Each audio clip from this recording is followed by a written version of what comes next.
but apparently it did somehow. But there was things, nothing was going right.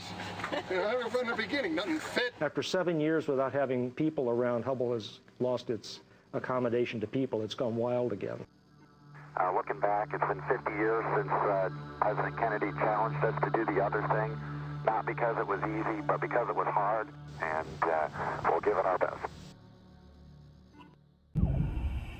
Houston, Atlantis. Hubble has arrived on board Atlantis with the arm. Atlantis, Houston, we copy. Nice job. It's great to be back with the telescope. It's an unbelievably beautiful sight. Amazingly, the exterior of Hubble, an old man of 19 years in space, still looks in fantastic shape. I guess the last time we've seen Hubble up close was March of '02. Atlantis, Houston, for EDA. Listen, one, we got a nice view of your Hubble cam here, and we have a go to start the first objective, replacing the WFPC-2 with the WFPC-3. Okey-dokey. Okay, rotate Hubble into position minus V3. Roger, Houston. We copy. You ready? I'm ready. All right, let's move up to the panel and get those bolts off. Panel on.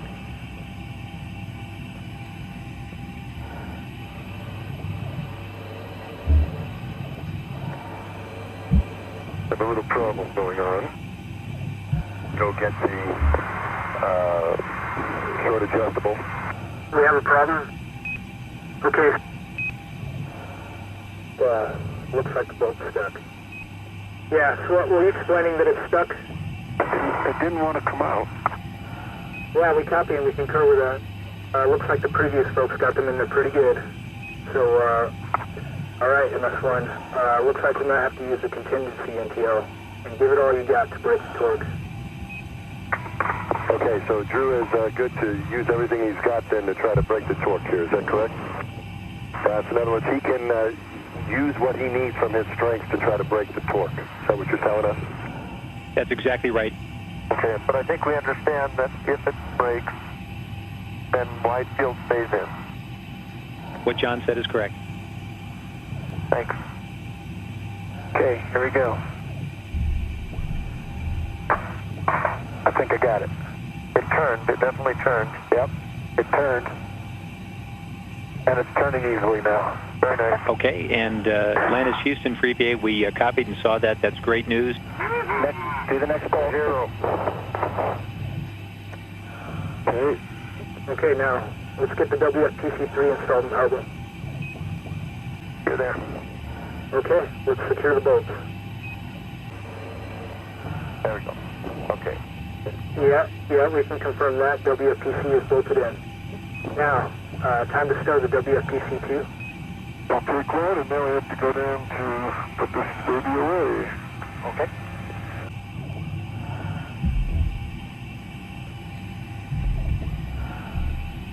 Roger, Dodger. Confirming WFPC-2 is stowed.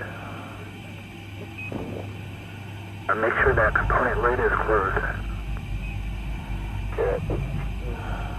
Roger that, that's great. And next objective, we want to replace the science instrument control and the data handling unit. Alright, rotate the Hubble into position plus V2. Roger, Houston. We copy. That's good. Stop. Stop. Alright, now let's get those bolts knocked off and open that panel. Good work. We see you moving up. Alright. Okay, great. You got it. Good. Now let's stow the old SIC. Next, let's retrieve the new SIC and DH from the shuttle bay.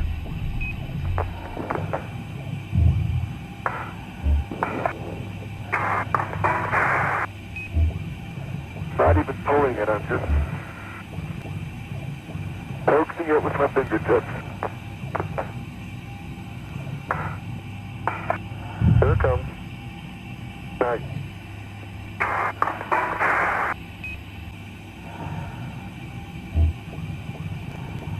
You're there. Alright. There we go. Okay. After that, SIC and DH is stowed. Good. Go ahead and proceed to close all component lids. I'm ready. Yeah, we're making great progress. Keep it up. So next up, we want to replace the rate sensing units, or RSUs, all 3 of those. Okay, rotate Hubble into position. Okay.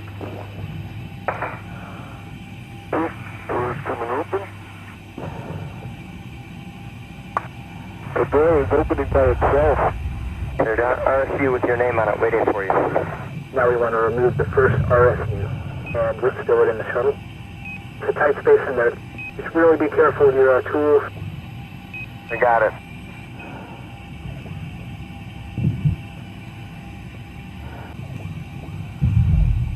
One behind you there. So now we want to retrieve the first new RSU and install it.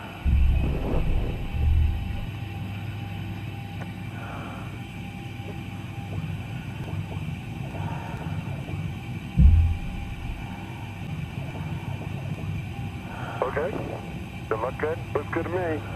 Confirming new RSUs installed. Good job, guys. And we got a good aliveness test. Now let's stow the old RSU. Good work. Okay, next, remove the second RSU from Hubble and store it away. Alright, go ahead and retrieve the next RSU. Okay, that second RSU is installed. And that's one EVA 1, Houston. Remember to stow the old RSU. Planet Houston for EVA, we have a good aliveness test on RSU 2R. You have a go for RSU 3. Good job. Okay, on to the final RSU now. Great job. Planet Houston for EVA, we have a good aliveness test on RSU 2R. You have a go for RSU 3. Change out. And we copy, go for RSU 3. Alright, we want to just temporarily stow that RSU. Okay. Alright. Okay, so retrieve the last new RSU and let's install that. That feels good. From that, the last RSU is in. Let's stow that last RSU and finish off this objective. Okay. Alright, close up doors. You can do things in zero G that I would never dream of, right? Yes, sir. Don't worry, MS4, we're not going to leave you alone out there. You ain't gonna fool me. Okay, so next up we want to replace the battery module unit. It'll be in use. Go ahead, move up and open the panel. Good work.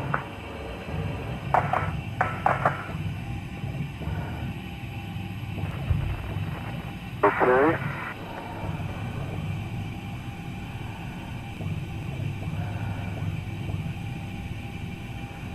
Okay, it's loose now. I see it. Good job. It's loose, and I think we're in good shape as far as I see the wires. I definitely got it. Excellent. Oh, that's great. Looks good. Okay, now, stow the BMU in the shuttle bay for now. Cool. Yeah, we go. We're good. Okay, so at this point, you can go ahead and retrieve the new battery module and install it in Hubble. That's it, work.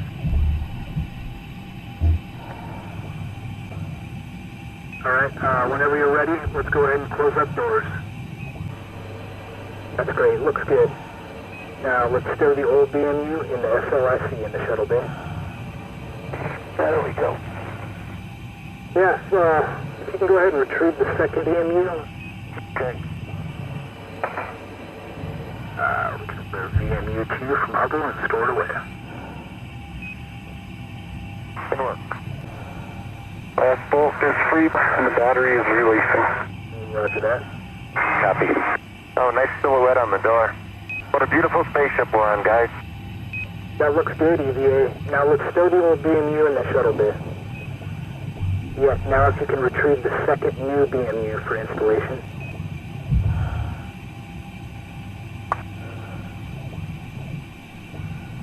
Okay, it's out of the bathtub. Copy. Okay.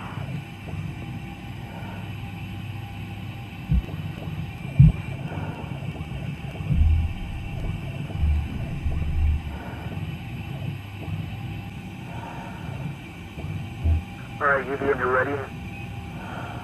I'm ready. Okay, let's secure the bolts. Battery. Confirmed, we hear you. BMU is installed. Great job.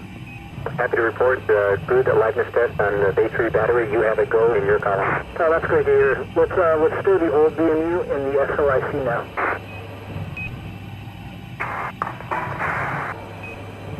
Good work. Make sure that component lid is closed. Great job. All right, CoStar's done his job. It's time to bring it home. So here's time for the big one. Let's get the new cosmic origin spectrograph in there. So rotate Hubble into position minus V2. Hey, stop motion. Motion stopped. Okay, let's get the doors open. Okay, you guys know the drill. Let's remove CoStar. And let's start moving out. Copy, coming out slow. Here it comes. Nice. Copy that. CoStar is removed. Good. Okay, now still CoStar on the temporary storage rack. Okay. All right, now retrieve the new coast from the shuttle bay. Yeah, so this one's our favorite. It'll be a tester, but we like those. We've been here before. We need to get this guy lined up very carefully, and of course we only have a few inches to spare, so wish we had more, but this should be no problem for you. Okay. It'll fit. That's down to the nanometer. How would we know that?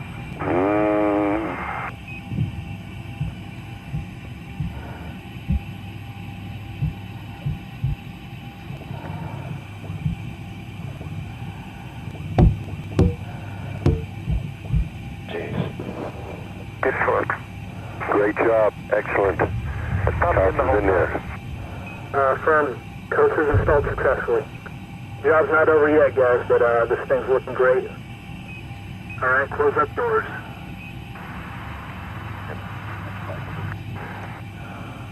You guys are doing an outstanding job so far. We are getting through this thing. All right, now we need to stow CoStar back in its box. A little piece of history right there. Okay. Good job, guys.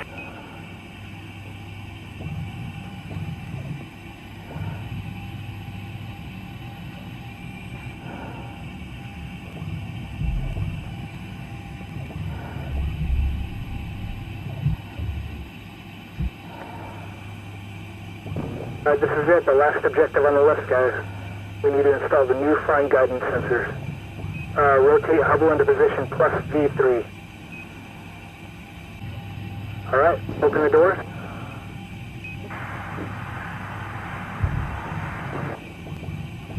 Good work.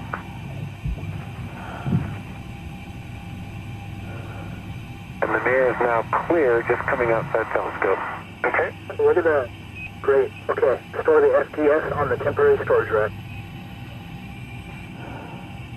We're getting some good signals here. When you're ready, go ahead and retrieve the new FTS from the shuttle bay and install it. Cool, there we go, we're good.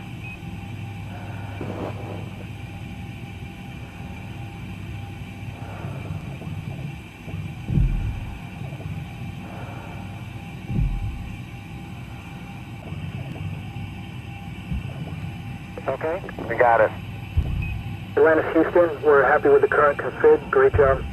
Okay. All right, guys, this is it. This is the last task. Let's go ahead and stow that old FTS in the shuttle for the ride home. All right. Nice job out there.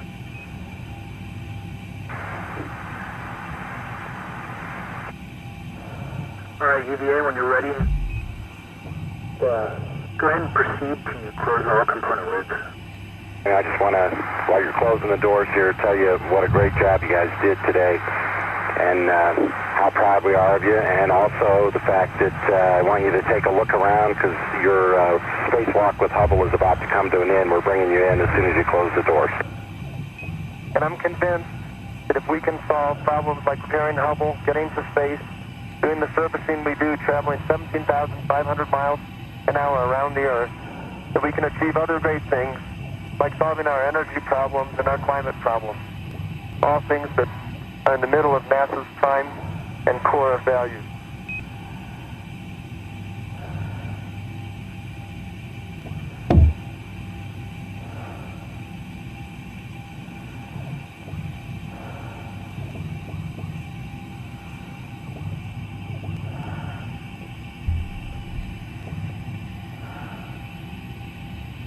Congratulations on a very successful mission, giving Hubble a new set of eyes that will continue to expand our knowledge of the universe. It's a real privilege to get to see what we're seeing and get to work on this magnificent machine. Couldn't be any more grateful for the opportunity.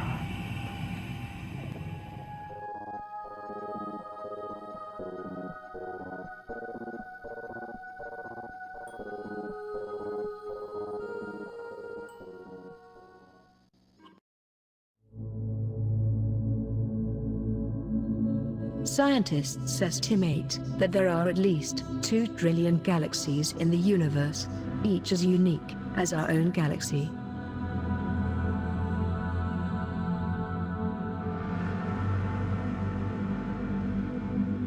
Welcome to the Milky Way.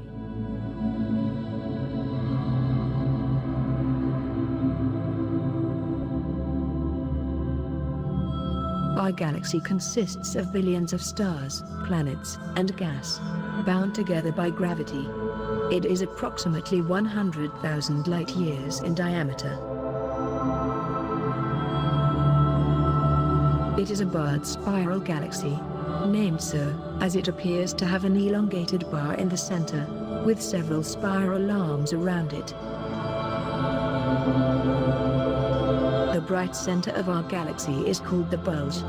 It contains a supermassive black hole and around 10 million stars, wrapped in a thick cloak of cosmic dust.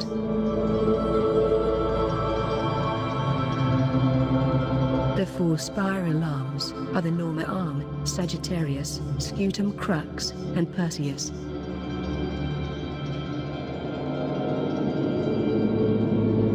Our Sun is located inside a minor spiral arm called the Orion Arm, approximately 25,000 light-years from the galactic center.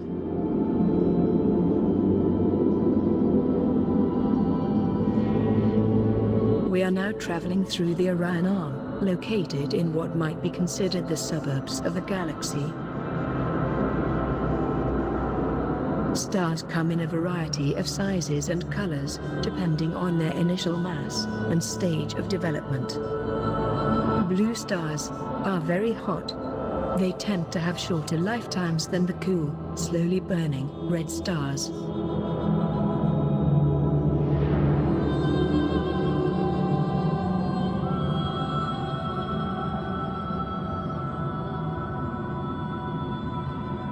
Now we are entering our solar system, which contains the Sun, the Earth, and other planets.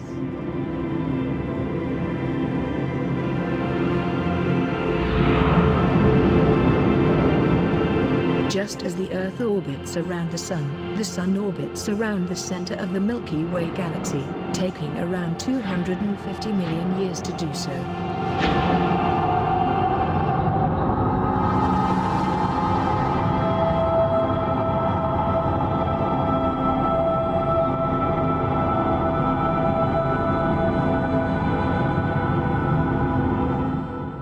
Move the right stick left or right to select your destination, or look directly at an icon.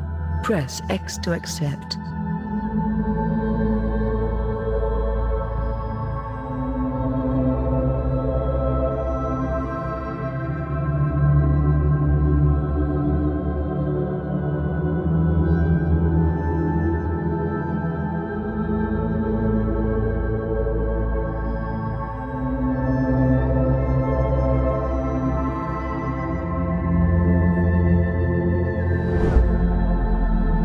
The Sun is a powerful entity, providing the Earth with heat and light, 2 essential of life. It is a main sequence star, which means it generates this energy by burning hydrogen in its core. To visualize the types of stars in the universe and their evolution, astronomers commonly use the Hertzsprung-Russell diagram, or HR diagram. The hottest stars are to the left of the graph, while the brightest stars are at the top of the graph. All stars begin their life in the main sequence spanned. As they evolve, they will move across different regions of the diagram. Approximately 5 billion years from now, the Sun will turn into the red giant. The star will dramatically expand, engulfing the inner planets of Mercury, Venus, and most likely, the Earth.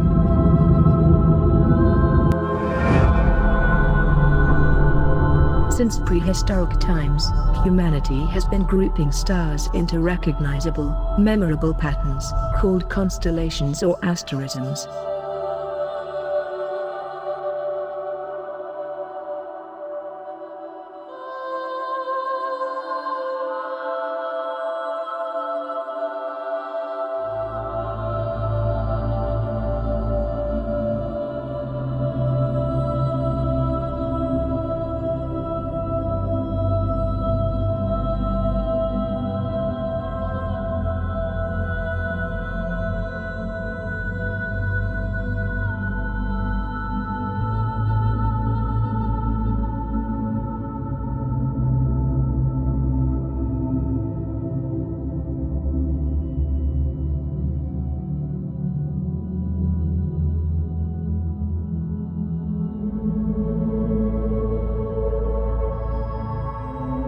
Today, there are 88 officially recognized constellations, defined as regions in the sky. Here we only highlight a selection of them.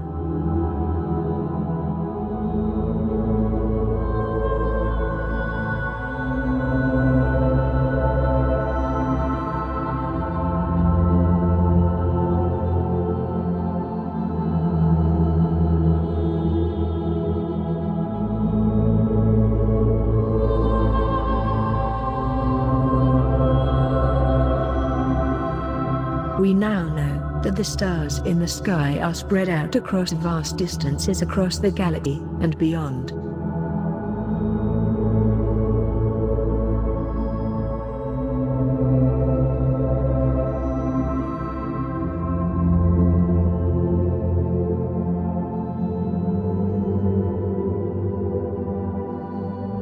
The line patterns associated with constellations would look vastly different when viewed from other locations in the galaxy outside of the solar system.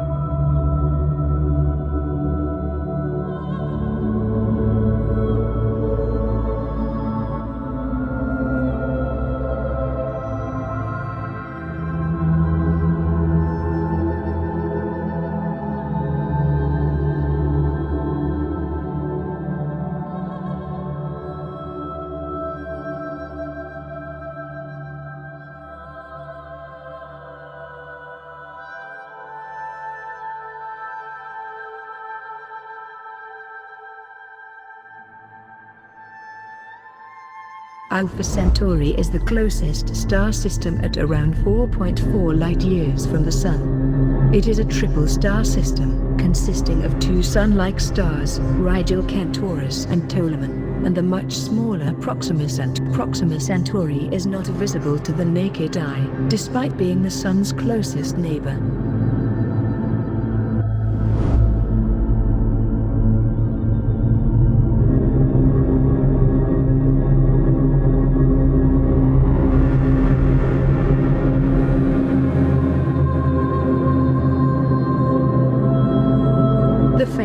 Red M-type star is commonly referred to as a red dwarf.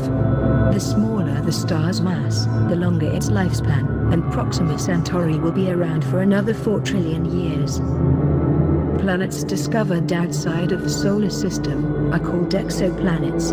In this star system, astronomers have identified a potentially habitable Earth-like exoplanet called the Proxima Centauri b, discovered in 2016.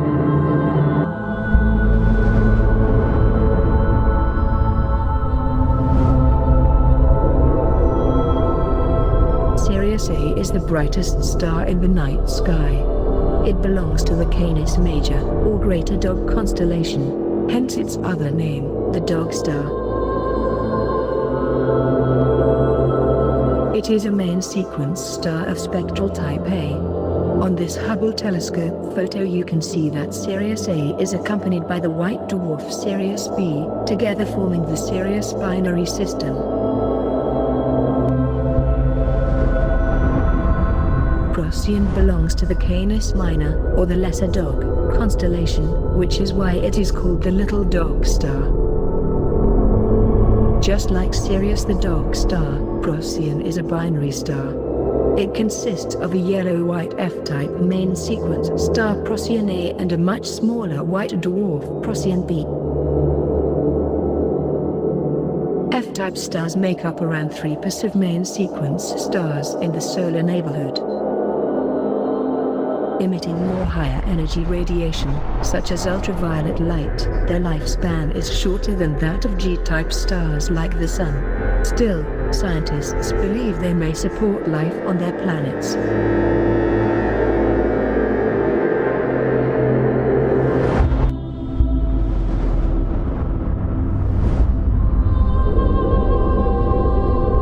Sirius A is the brightest star in the night sky. It belongs to the Canis. It is a main sequence star of spectral type A.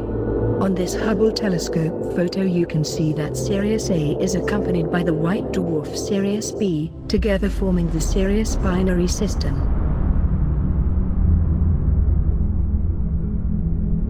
Altair is a nearby 8-type main sequence star located about 17 light-years away, in the G-cloud, an interstellar accumulation gas and dust. Altair is spinning rapidly, taking about 9 hours for one complete revolution. Due to the speed of its rotation, the star is not spherical, but flattened at the poles.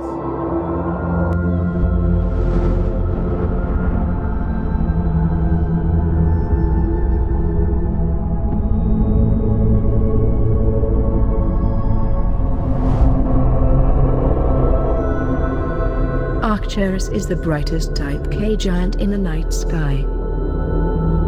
Astronomers predict Arcturus will end up as a white dwarf at the end of its life.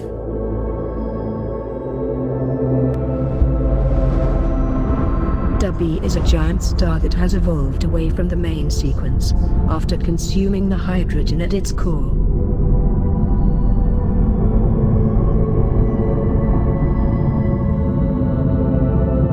By studying stars such as Dubhe, scientists can get an idea of how our Sun may behave in the future. Dubhe is part of the constellation Ursa Major, or the Great Bear. It is also one of the 7 stars which make up the Big Dipper, one of the night sky's most widely recognized asterisms. An asterism is any prominent, widely recognized pattern of stars used to mentally connect them. These patterns are arbitrary and vary between cultures and across history. By drawing and extending a line through Dubhe and Merak, you can quickly locate Polaris, the North Star.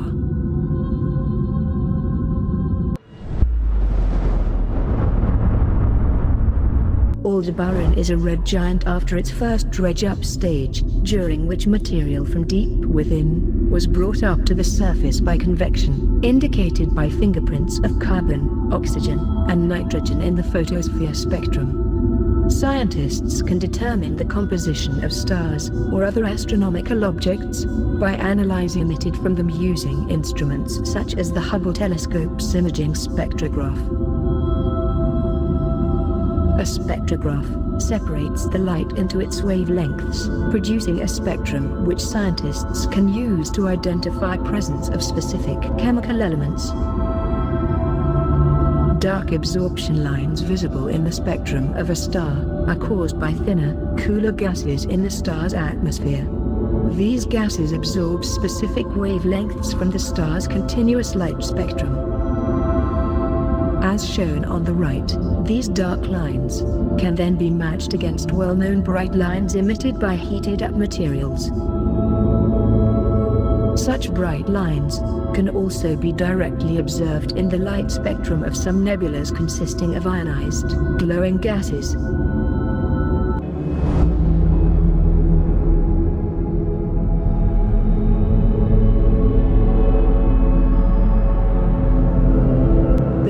supergiant Polaris has luminosity nearly 4,000 times greater than the Sun.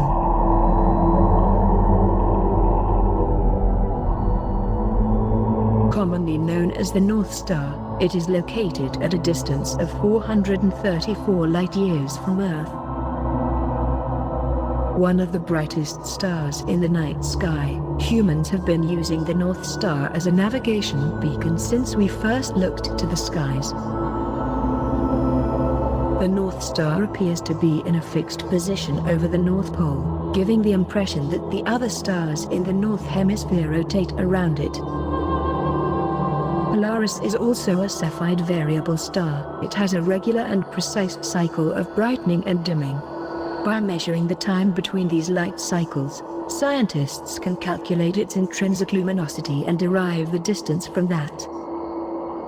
Cepheid stars are extremely valuable referencing points, also called standard candles, for measuring distances between stars and other objects in the universe.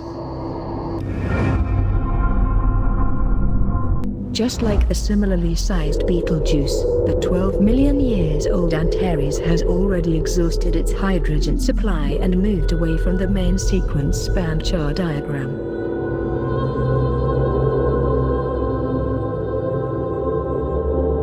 When the hydrogen inside the core of a main sequence star runs out, the energy output pushing outward dwindles. Gravity causes the outer layers to crack and the pressure to increase. This causes the hydrogen in the star's outer shell to fuse. The cooler burning, red shell, expands outwards, creating a supergiant star. Meanwhile, in the now denser collapsed core, the helium that accumulated during the main sequence phase begins to fuse into carbon.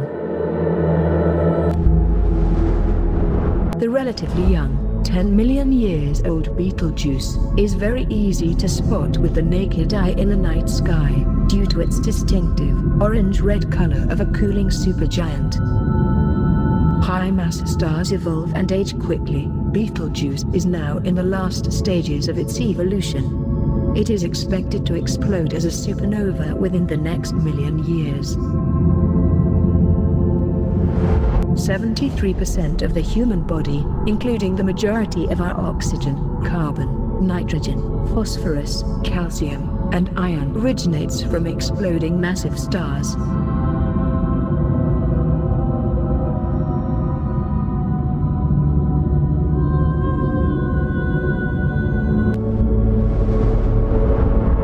Rigel is a blue-white, B-type, bright supergiant. Its mass is about 18 times that of the Sun, and its luminosity calculated to be anywhere between 40,000 and 360,000 times greater. Stars like Rigel are rare and short-lived, but their immense makes up for their scarcity, and they are well represented among stars visible to the naked eye.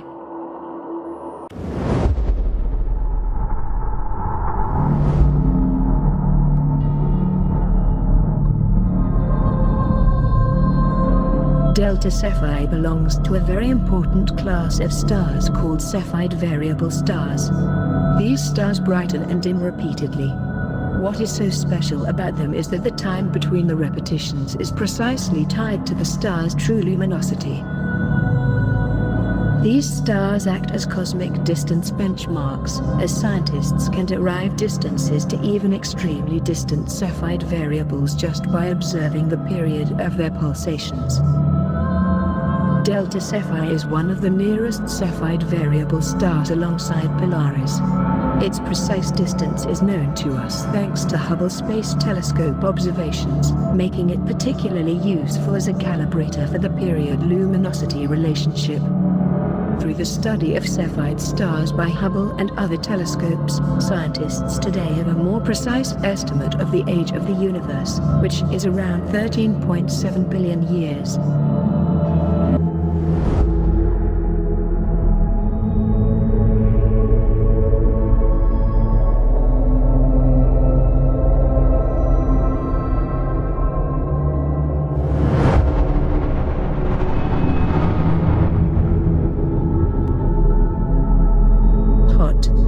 bright, O-type stars, such as this one, have temperatures in excess of 30,000 Kelvin.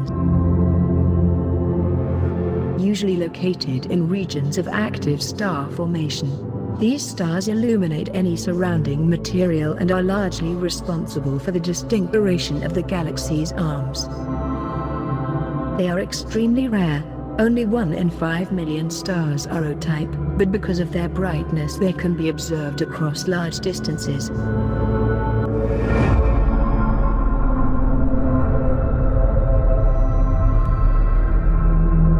Milky Way is a barred spiral galaxy, named so as it appears to have an elongated bar in the center, with several spiral arms around it.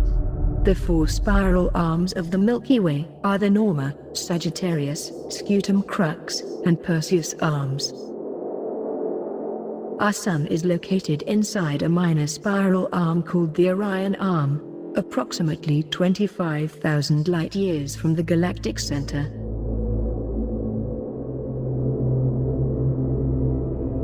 The bright center of our galaxy is called the bulge. It contains a supermassive black hole and around 10 million stars, wrapped in a thick cloak of cosmic dust. It is named so because it appears to bulge out of the thin disk of the Milky Way.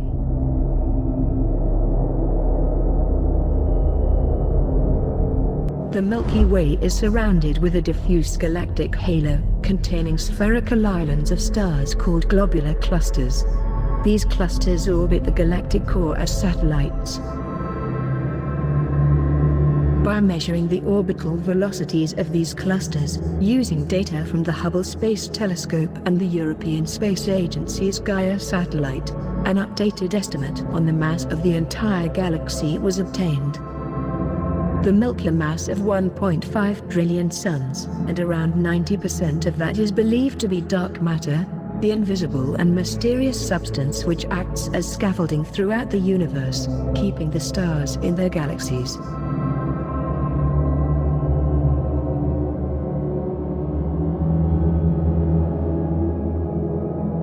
As late as in the early 1900s, it was still believed that all the stars in the universe belonged to the Milky Way, with nothing beyond it. On October 5, 1925, the American astronomer Edwin Powell Hubble proved that wrong, based on his observations of Cepheid variable star V1 in the Great Andromeda Nebula.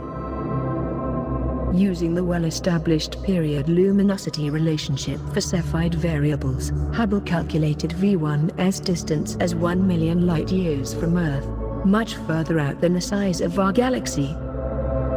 The Great Andromeda Nebula was thus revealed to be a large spiral galaxy, called M31, or Andromeda Galaxy.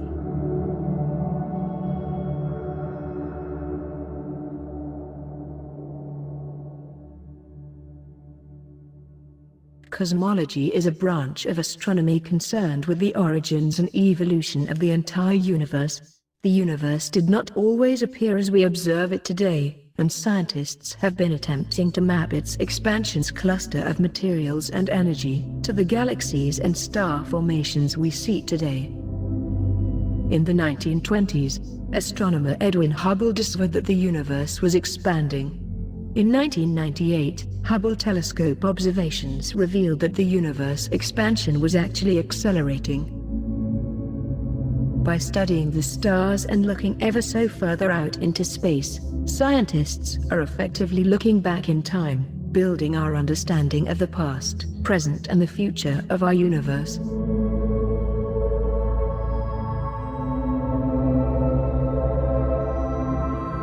Since its launch in 1990, the Hubble telescope brought about several breakthroughs in astrophysics and dramatically enhanced our knowledge of the universe. One of the primary reasons for launching the Hubble telescope was to improve our estimates of the size and age of the universe through observations of Cepheid variables in distant galaxies.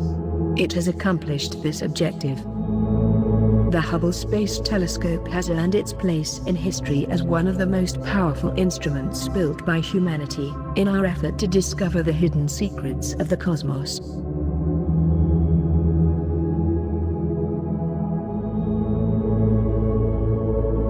cosmology is a branch of astronomy concerned with the origins. In the 1920s, astronomer Edwin Hubble, by studying the stars and looking ever so further out into space, scientists are effectively looking back in time, building our understanding of the past, present of our universe.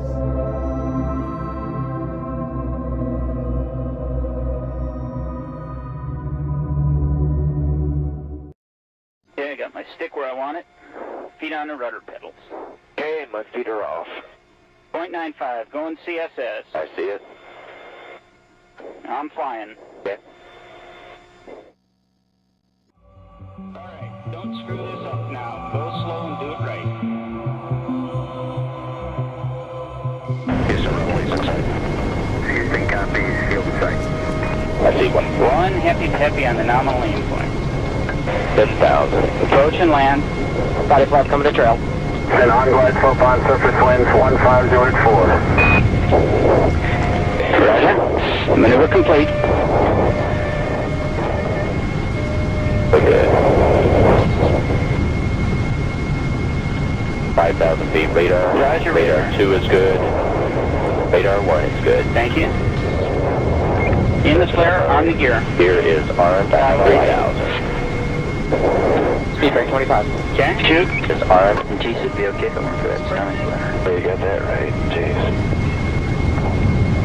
1,000. 500. Gear. Gear's coming. 400. Gear down. On the ball bar.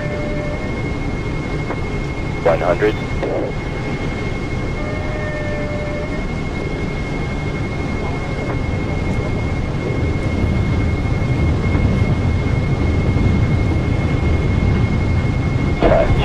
And touch. Rotating. 105. Shoot. 75. Shoot. 269. Stand by the jet. Roger that.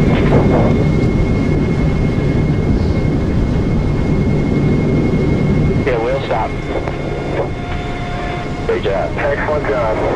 Well, thank you, Charlie. It's great to be home. We're all feeling great, and it was a super flight, and thanks to everybody for all the fine help. And we're in the post-landing checklist. There she goes. Okay. You're loud and clear, sir, and the vehicle looks nominal at this point. Roger. Okay. You doing okay? Yeah. Little, here we go. Yeah, it's okay. Keep the head still. Just go slow. You'll be fine. Okay.